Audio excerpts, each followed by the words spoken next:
Your Majesty. Melania and I are deeply grateful to you and Queen Camilla for your extraordinary graciousness. And to William and Kate, thank you so much. It's been so great being with you today. Thank you very much. Appreciate it. It's a singular privilege to be the first American president welcomed here.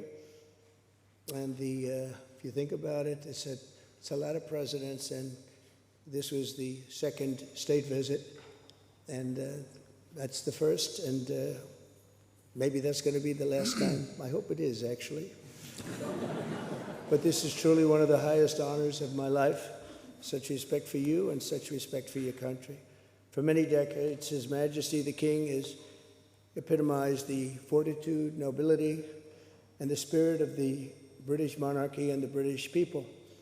He's dedicated himself to preserving the glory and unique character of this kingdom, restoring life to the rivers and streams, supporting the works of its artists and composers, planting trees and gardens in its countryside. And I just visited one of the most beautiful I've ever seen that you just completed, and protecting the architectural integrity of cities, villages, and towns. He has uplifted the poor, cared for rural farmers, and tended to wounded veterans like nobody else. I'll tell you that I just stood in line and shook about 150 hands, and the king knew every single person and every single company, and some of them had bad names like XYZ-Q3, and he knew every one of them, or at least I think he did, because nobody was complaining. I was very impressed with that. But I just want to say that His Majesty has also raised a remarkable son in His Royal Highness, Prince of Wales. Really amazing. We've gotten to know you, and I think you're going to have an unbelievable success in the future. Melania and I are delighted to visit again with Prince William and to see Her Royal Highness, Princess Catherine, so radiant and so healthy, so beautiful. It's really a great honor. Thank you. Many years ago, His Majesty opened his archives to a biographer. Among the documents was a letter from 1993 in which he described the patriotism and guided his many projects. He wrote that he was, quote, entirely motivated by a desperate desire to put the great back into Great Britain. In the finest tradition of British sovereigns, he has given his whole heart, everything he's got, to those parts of Britain that are beyond the realm of mere legislation. It's not easy, but which define its essence and its virtue, its harmony, and its soul. It's an amazing calling, and there's nobody that's answered that calling like you have. A fifth of all of humanity speaks, writes, thinks, and prays in the language born on these isles and perfected in the pages of Shakespeare and Dickens and Tolkien, Lewis, Orwell, and Kipling. Incredible people, unbelievable people like we have rarely seen before, probably won't see again.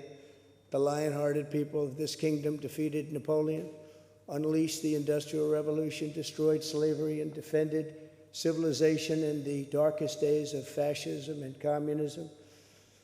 The British gave the world the Magna Carta, the modern parliament, and Francis Bacon's scientific method. They gave us the works of Locke, Hobbes, Smith, and Burke, Newton, and Blackstone. The legal, intellectual, cultural, and political traditions of this kingdom have been among the highest achievements of mankind. There's really never been anything like it. The British Empire laid the foundations of law, liberty, free speech, and individual rights virtually everywhere the Union Jack has ever flown, including a place called America. You know that place very well, don't you? His Majesty spoke eloquently about the bond which inspired Sir Winston Churchill, and the bust is in the Oval Office right now, the beautiful bust of Winston Churchill, to coin the phrase special relationship. But seen from American eyes, the word special does not begin to do it justice. We're joined by history and fate, and by love and language, and by transcendent ties of culture, tradition, ancestry, and destiny. We're like two notes in one chord or two verses of the same poem, each beautiful on its own, but really meant to be played together. The bond of kinship and identity between America and the United Kingdom is priceless and eternal. It's irreplaceable and unbreakable, and we are, as a country, as you know, doing unbelievably well.